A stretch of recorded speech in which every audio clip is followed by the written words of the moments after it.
La vida de un vaquero en el siglo XIX solía ser dura, en parte debido a la limitada comida de las carretas de alimentos. Para muchos vaqueros texanos, una comida diaria consistía en un plato de frijoles y pan de maíz, que estoy preparando con recetas de 1896.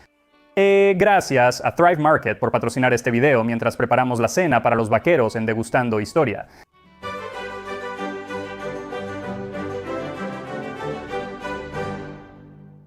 La era de las grandes arreadas de ganado americanas, que crearon al vaquero, como lo conocemos, duró desde 1860 hasta principios de 1890. Los vaqueros reunirían miles de cabezas de ganado de Texas y otras partes del suroeste, y luego los llevarían a los ferrocarriles en el norte, que luego llevarían el ganado al este a ciudades como Chicago, Filadelfia y Nueva York. Durante las largas arreadas hacia el norte, que duraban varios meses, el ganado pastaba y los vaqueros comían lo que el cocinero, conocido como galleta, servía desde su carreta de comida. Esto significa mucho cerdo salado, galletas, frutas secas y galletas duras. Y según el vaquero Teddy Blue Abbott, los vaqueros de Texas lo tenían peor porque en los equipos de Texas todo lo que les daban era pan de maíz, panceta de cerdo y frijoles, excepto cuando mataban una res. Pensé que era apropiado hacer un desastre de frijoles con tocino y pan de maíz usando recetas destinadas para cocinar al aire libre de la edición de 1896 del Manual para Cocineros del Ejército. Y vamos a empezar con los frijoles porque tardan más en hacerse, aunque en realidad la receta no los llama frijoles, los llama frijoles, lo cual es apropiado porque eso es español para frijoles, y muchos de los vaqueros, especialmente en Texas en este momento, eran en realidad mexicanos. De hecho, a pesar de los westerns que vi crecer, los vaqueros eran un grupo de personas muy diverso, especialmente a finales del siglo XIX. Muchos eran negros, mexicanos o nativos americanos, pero todos comían recetas como estos frijoles para los cuales necesitarás una taza o 150 gramos de frijoles mexicanos. La receta los llamaba así, pero probablemente se refiere a los frijoles pintos. Luego medio diente de ajo, una fina y pequeña rebanada de tocino y un largo pimiento rojo fresco. El libro especifica cuándo usar chiles secos y no lo especifica aquí, así que estoy usando frescos. La receta indica remojar los frijoles por la noche, cocinar a fuego lento hasta que estén suaves de 8 a 10 horas, añadir pimiento rojo, ajo y tocino y hornear. Simple pero largo porque incluso después de remojar los frijoles durante varias horas necesitan hervir a fuego lento durante al menos 90 minutos con la tapa puesta. La receta dice de 8 a 10 horas, pero esos frijoles no requieren de 8 a 10 horas. Los frijoles modernos requieren menos tiempo de cocción, entre 90 minutos y 2 horas para quedar suaves. Agregar una cucharadita de sal mientras los frijoles hierven también ayuda. La receta no lo menciona, pero es algo que cualquier buen carro de comida tendría y realmente va a ayudar con el sabor. Mientras los frijoles hierven, pica tu pimiento rojo, ajo y el tocino. Y una vez que los frijoles estén suaves, añade todo eso a la olla y revuélvelos. Luego cubre la olla y transfiérela al horno a 350 grados Fahrenheit, 175 Celsius, y hornea durante otra hora. Luego retira la tapa y continúa horneando durante otra hora y media aproximadamente o hasta que todo el líquido se haya secado. Si el líquido se evapora muy rápido, agrega un poco más de agua para evitar que se sequen. Cocínalos durante aproximadamente 1 hora y media. El cocinero vaquero, conocido como Cookie, no habría tenido un horno moderno como el mío. Habrían estado haciendo todo esto en un horno holandés. En un horno holandés se puede cocinar casi cualquier cosa, desde frijoles y guiso hasta galletas y pan. Una selección maravillosamente variada de alimentos, aunque no tan variada como la selección que obtendrás del patrocinador de hoy, Thrive Market. Así que soy un gran aficionado a los aperitivos. Básicamente, cada vez que paso por la cocina encuentro algo para comer. Así que realmente he llegado a depender de Thrive Market para abastecerme de muchos aperitivos que son bajos en azúcar, altos en proteínas, para que no me sienta culpable de picar durante todo el día. Cuando quiero algo dulce, elijo chocolate. Este tiene mantequilla de anacardo y no utilizan azúcar refinado para endulzarlo, lo cual es genial. Para algo salado o sabroso, me encantan estas papas fritas de camote. Todos están hechos en aceite de coco y son fantásticamente crujientes, y además de su selección, sus precios realmente no pueden ser superados. Tienen muchos productos similares o a veces incluso los mismos exactos que otras tiendas de alimentos saludables, pero los compras en Thrive Market y casi siempre son menos costosos. No sé cómo lo logran, pero comes más sano y ahorras dinero. Es un ganar-ganar. Así que para probar Thrive Market, regístrate usando mi enlace en la descripción thrivemarket.com, Max Miller, y obtendrás un 30% de descuento en tu primer pedido más un regalo gratis. Eso es thrivemarket.com/Max Miller. Y mientras que Thrive Market se trata de comida saludable, parece que fue el manual de 1896 para la cocina militar, al menos cuando se trataba de este pan de maíz, porque dice que el pan de maíz a menudo será más deseable que el pan de trigo. Es mucho más saludable para aquellos que realizan ejercicio muscular, se digiere más fácilmente y es más probable que se prepare con éxito. Así que saludable y difícil de estropear suena ideal. Este pan de maíz es mucho más simple que casi cualquier receta moderna. Todo lo que necesitas son 4 tazas o 580 gramos de harina de maíz, 2 cucharadas de manteca, 2 cucharaditas de sal y 3 tazas o 700 mililitros de leche o agua. La receta en realidad dice suficiente agua tibia, pero no lo suficientemente caliente como para escaldar la harina, o leche tibia para hacer una masa espesa. Por lo tanto, la cantidad de tazas de harina de maíz que necesites puede variar entre menos de 3 o un poco más, dependiendo del tipo de harina que uses.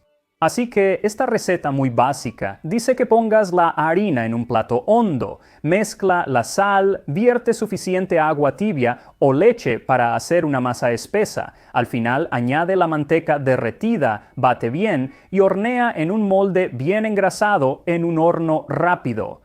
Así que primero mezcla tu sal con la harina de maíz y luego calienta suavemente tu leche o agua hasta que esté solo tibia al tacto. A la vez derrite la manteca. Cuando todo esté caliente y derretido, vierte cerca de la mitad de la leche o agua en la harina de maíz y mezcla. Continúa agregando lentamente más líquido hasta que tengas una masa que sea un poco más espesa que la masa de panqueques. Luego agrega la manteca derretida y mézclalo todo. Puedes hacerlo en una olla holandesa o sartén de hierro fundido. Elegí la última opción y añadí más manteca para engrasar el interior. Quedó muy grasoso. Después de engrasar la sartén, vierte la masa de pan de maíz, alízala y hornea a 400 grados Fahrenheit, 205 grados Celsius, por unos 40 minutos o hasta que se despegue de la sartén. Mientras se hornea, asegúrate de suscribirte a Tasting History. Haz clic en el botón de me gusta. Realmente ayuda al canal para que puedas seguir contándote más sobre cosas como cómo era comer y cocinar en la parte trasera de una carreta de provisiones en los senderos de vacas del viejo oeste.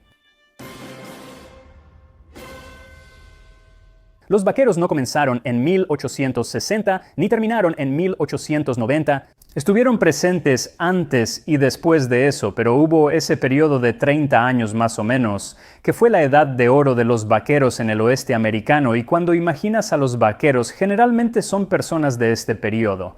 A mediados del siglo XIX, Texas estaba repleta de ganado Longhorn, descendiente de las vacas introducidas por los españoles siglos atrás. La ley de oferta y demanda dictaba que una vaca no valía mucho en Texas, donde abundaban. Era alrededor de $4 por cabeza, pero más al norte, en ciudades como Nueva York, Boston, Filadelfia, Chicago, donde no hay tantos ganados vagando por las calles, podrían venderse por hasta $40. En ese momento, los trenes no iban a Texas. Estaban más al norte en estados como Missouri y Kansas, por lo que la única forma de llevar el ganado allí era que caminaran, y para eso necesitabas vaqueros. Se establecieron varios senderos que iban desde Texas hasta los depósitos de trenes en el norte. Entre otros estaba el sendero Chisholm, el sendero del oeste, y el sendero Goodnight Loving. Este último fue establecido en 1866 por Oliver Loving y Charles Goodnight, y a menudo se le atribuye a Charles Goodnight la invención del carro de provisiones. La historia cuenta que en 1866, Charles Goodnight tuvo la idea de que en lugar de que los vaqueros llevaran su propia comida seca con ellos, la empacarían toda en un carro y llevarían a un cocinero con ellos.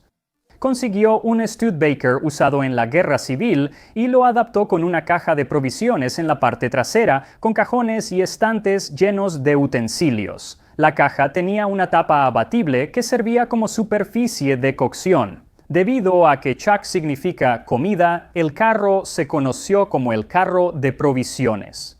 Era lo suficientemente grande para contener comida, un barril de agua fresca, ollas, sartenes, otros utensilios de cocina y el combustible para cocinar. A menudo había una honda de lona debajo del carro de provisiones que estaba llena de leña o estiércol de vaca seco, que mi abuelo en realidad llamaba pasteles de vaca, y luego eso se podía usar como combustible, y a esta honda la llamaban vientre de zarigüeya, lo cual me encanta. Describe claramente la situación. Oliver Nelson, un antiguo cocinero de vaqueros en los años 1880, describió su carro de provisiones en su primer día de trabajo. Había una plataforma de madera debajo del carro para guardar nuestro tocino salado seco y una caja de tocino para el armario y la mesa. Teníamos el suministro usual de un campamento: café, harina, comida, tocino, sal y soda. Sugerí frijoles y manzanas secas, pero me dijeron que había suficientes allí si los encontraba. Teníamos una cafetera, 2 hornos, una sartén, un cubo, 2 cuchillos y cubiertos básicos. Sugerí más cuchillos y tenedores, y algunas cucharas más, pero me dijeron que no servía de nada. Probablemente la mayoría de los cocineros estaban bastante perdidos en su primer día porque normalmente no venían de un fondo culinario, sino que eran simplemente ex-vaqueros que sabían todo lo demás sobre ser vaquero. Y eso es porque se dejaba de ser vaquero alrededor de los 25 años en muchos casos. La mayoría de los vaqueros tenían entre 16 y 21 años. Y un cocinero vaquero o galleta necesitaba saber otras cosas sobre ser vaquero porque no eran solo un cocinero. A menudo tenían que ayudar con los caballos y la navegación y otras cosas así, y a menudo eran el dentista, el barbero, el médico si era necesario porque ninguno de los niños sabía lo que estaban haciendo. Pero cocinar definitivamente era su trabajo principal, y un vaquero, Andy Adams, recordó: para aquellos de nosotros que podíamos encontrar tiempo para comer, nuestro cocinero mantenía la casa abierta. Nuestro capataz sabía que un hombre bien alimentado puede soportar muchas dificultades, y apreciaba que en el camino un buen cocinero es valioso. Se esperaba que hicieran 2 comidas al día, y se despertaban muy temprano alrededor de las 3 de la mañana para preparar el desayuno para cuando todos se despertaran. Luego empacaría el carro de provisiones, y se dirigiría por el camino unos 15 o 17 millas, más o menos, para poder tener la cena lista para cuando llegaran los vaqueros esa noche. Los vaqueros normalmente se las arreglaban solos para su comida del mediodía, comiendo algo de carne seca y galletas en la silla de montar. Aunque la carne seca o salada y luego las galletas o el pan de maíz constituían prácticamente el 90% de su dieta, ya estuvieran en la silla de montar o alrededor de la fogata, realmente no importaba. En 1874 se escribió que el pan de maíz, el tocino alimentado con masa y el café componían el 90% de la dieta de los vaqueros de Texas. Ocasionalmente tienen carne fresca, y menos a menudo tienen verduras de cualquier tipo. Ellos mismos cocinan en los recipientes más rudimentarios y escasos posibles, a menudo sin tener un solo plato o cuchillo o tenedor aparte de su navaja de bolsillo, pero se reúnen alrededor de la olla del campamento con un pedazo de pan en una mano, proceden a pescar un pedazo de panceta de cerdo y cenan suntuosamente sin olvidar guardar 1 o más cuartos del café más fuerte imaginable, sin azúcar ni crema. De hecho, dudarías si, juzgándolo por su apariencia, lo llamarías café o tinta. De todas las verduras, las cebollas y las papas son las más deseadas y las que se usan con más frecuencia cuando se tiene algo más que la vieja regulación. Ahora había alguna variación en esa dieta de pan y carne en conserva. Para el pan, Cookie podría hacerlo con celeritas un día, que básicamente era como bicarbonato de sodio, y al día siguiente podría hacerlo usando su masa madre, y todo buen panadero mantenía su masa madre bonita y activa. Cuando se trataba de la carne, un día podría ser cerdo salado y al día siguiente carne de res salada o tal vez un poco de tocino o carne de res seca. Había muchas opciones. En cambio, el café era casi siempre el mismo, aunque la marca podía variar. El más famoso era el café Arbuckles, pero la preparación siempre era prácticamente la misma. Un puñado de granos en agua hirviendo, una vez que se hundieron, estaba listo para servir. Aunque esto pudo ser el 90% de la dieta, el 10% restante permitía más variedad, y ahí es donde las cosas se volvían más interesantes. Por ejemplo, para un vaquero con gusto por lo dulce, podrías tener ciruelas pasas o manzanas secas, y si tenías mucha suerte, alguna fruta enlatada como tomates enlatados que consideraban fruta y con los que hacían tartas, o melocotones enlatados. Las melocotones amarillas enlatadas de la marca Ambassador, empapadas en jarabe, eran ideales para hacer un postre de melocotón en un horno holandés. A veces había carne fresca disponible. La caza de cosas, como ciervos y antílopes, ocurría de vez en cuando, pero más a menudo eran alimañas como zarigüeyas, armadillos, conejos o serpientes de cascabel, o como una vez encontró Oliver Nelson, tortugas de caparazón blando. Conseguí un rifle de calibre 22 que mataría tortugas de caparazón blando de 14 a 16 pulgadas de ancho. Cortaría la carne y la remojaría en agua salada, luego cocinaría la blanca en una comida, la oscura en la siguiente, y tendría a los chicos adivinando qué era. Conseguí algunas papas y vinagre, cortaría las papas, las remojaría en agua salada durante la noche y les pondría vinagre y los chicos las comían crudas como si fueran pepinos. Las papas y las cebollas eran definitivamente las verduras más comunes, pero incluso esas solo durarán aproximadamente una semana antes de que comiencen a echarse a perder, así que si querías verduras más adelante en el camino, probablemente tendrías que buscar algunas, y así las cebollas silvestres y cosas como la pera espinosa eran muy comunes en las comidas. Ahora, había una abundante fuente de carne fresca a su alrededor prácticamente todo el tiempo. Incluso era parte del nombre del vaquero, pero matar una vaca para algunos filetes de ribeye en el camino no se hacía a menudo. Primero que nada, las vacas no eran propiedad de los vaqueros y seguramente los rancheros mirarían mal a sus empleados comiéndose todas sus ganancias, pero definitivamente hubo muchas veces que sí tuvieron que matar una vaca, generalmente si estaba herida y simplemente no iba a poder llegar al norte de todos modos, pero eso no significa que estuvieran obteniendo mucha carne fresca porque una vaca es realmente muy grande. Y por muy hambrientos que estén, una docena o 15 vaqueros no van a poder comerse una vaca en un solo día y la carne no se mantendrá fresca mucho más tiempo que eso.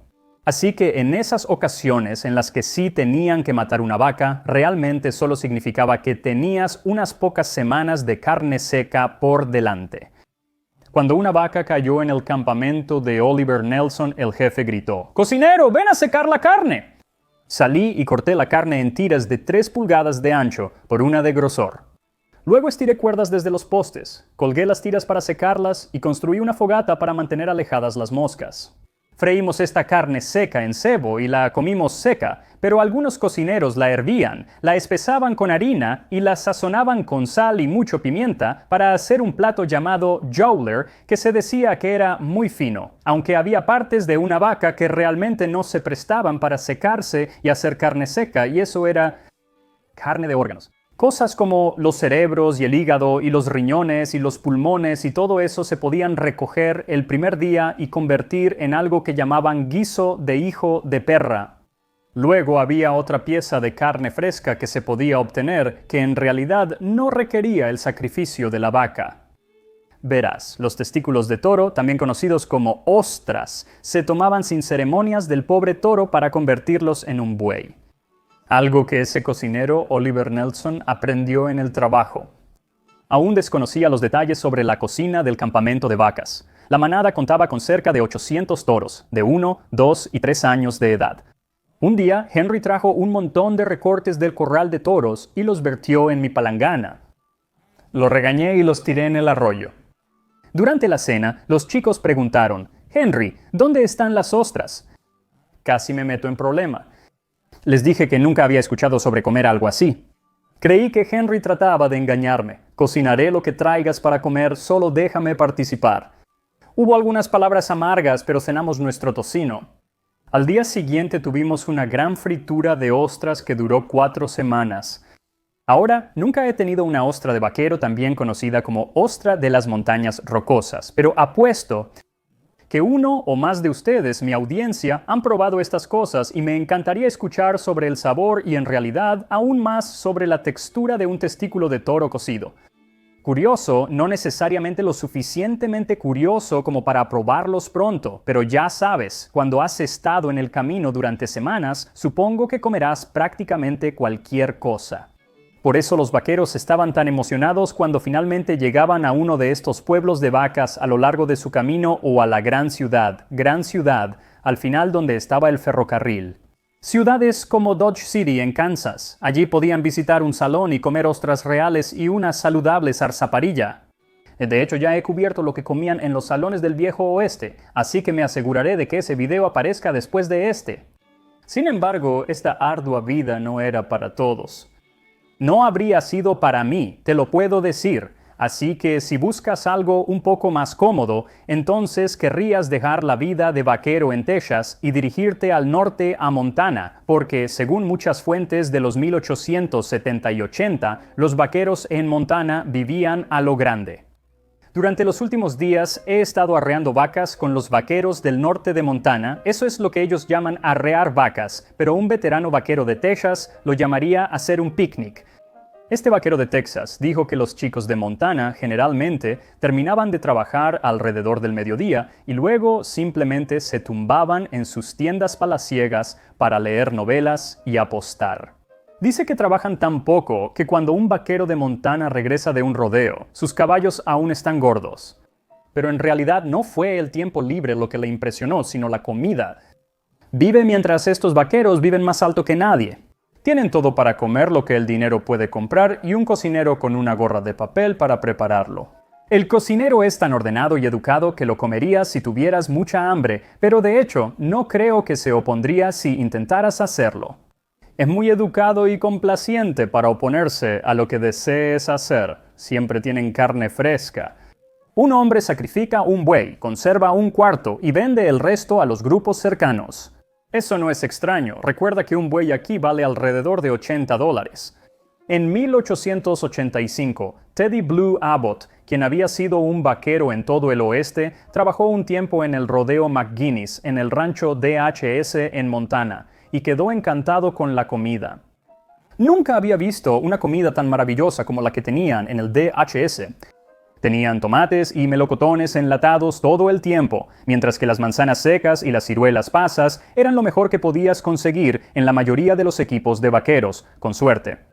En Texas no lo habrías logrado. A esos equipos de Texas realmente les costaba renunciar a la comida. Teníamos a un compañero de Texas con nosotros comiendo en ese vagón durante la recogida. El primer día que estuvo allí, comimos hot cakes en el desayuno, pan en el almuerzo y galletas calientes para la cena. Y cuando vio al cocinero repartiendo el plato de galletas, abrió los ojos y dijo: «Jesucristo, ¿ustedes comen pan blanco 3 veces al día?». Esa fue la razón por la que muchos vaqueros del sur permanecieron en el norte a pesar de casi morir congelados. ¿Fue por la comida siendo mucho mejor? Contó acerca de otro texano que, cuando se estaba repartiendo café, le ofrecieron algo de azúcar y el texano dijo: «No gracias, no tomo sal en mi café». Nunca había visto azúcar antes, solo jarabe de sorgo. Bueno, para los 1890, la mayoría de los senderos de ganado habían sido pastoreados, pero tampoco eran realmente necesarios porque el ferrocarril había llegado a Texas, y entonces, en lugar de llevar el ganado al norte, simplemente podías ponerlos en un tren y enviarlos en su camino. Pero aunque la edad de oro de los vaqueros había llegado a su fin, eso no significa que los vaqueros habían llegado a su fin. Aún existen ranchos ganaderos en el oeste que emplean vaqueros. Simplemente no tienen que llevarlos en viajes de meses a medio camino a través del país. También se alimentan mucho mejor que en el siglo XIX. Si te alguna vez ve al vaquero Kent Rollins, sabrás más o menos lo que comen hoy en día. Dicho esto, a menudo todavía comen en la parte trasera de una carreta de comida. Concedido, podrían estar comiendo bistec y burritos de desayuno. Pero de vez en cuando, todavía se sentarán a no más que un plato de frijoles y pan de maíz, como el que estoy a punto de sentarme a comer ahora mismo. Aquí estamos, probando frijoles y pan de maíz de una carreta de comida de vaquero del siglo XIX. Comencemos con el pan de maíz. Ahora, como puedes ver, es mucho más compacto que cualquier pan de maíz moderno que podrías tener.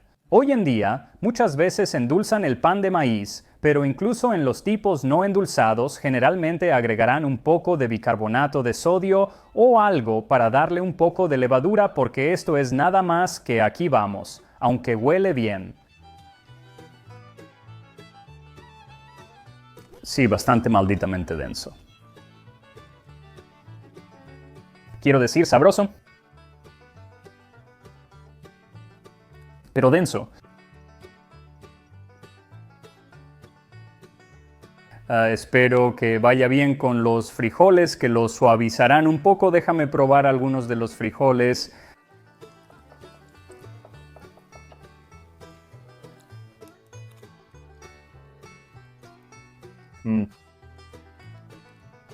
Ahora esos están muy bien, ¿oh? Y hay algo de calor ahí, sí. Eso en realidad tiene un poco de fuerza. Tarda un segundo, pero llega. Si solo quieres agregar un poco del pimiento picante, está bien. O un pimiento picante más caliente, si te gusta realmente picante. Es un poco picante para mi gusto. Pero también muy sabroso, así que en realidad estoy realmente sorprendido de que lo sea. No puedo saborear el ajo, lo cual tiene sentido. Hay medio diente de ajo allí, lo cual creo que es como, ¿por qué incluso molestarse? Pero no importa porque todavía hay mucho sabor allí. Bueno, déjame probar un poco de todo junto. Pan de maíz, frijoles, pan de maíz.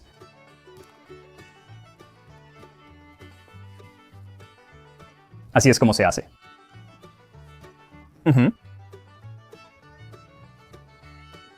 En realidad es muy bueno. Realmente bueno, sustancioso. Me sorprende la cantidad de sabor que hay. Además, si cocinas estos frijoles de nuevo, simplemente se convertirán en frijoles refritos. Terminarán simplemente suavizándose y suavizándose hasta... ¿Tienes frijoles refritos? Sí, muy bien, de hecho. Así que haz algunos frijoles y pan de maíz, condimentalos menos, lo que quieras. Sigan adelante, perritos, y nos vemos la próxima vez en Degustando Historia.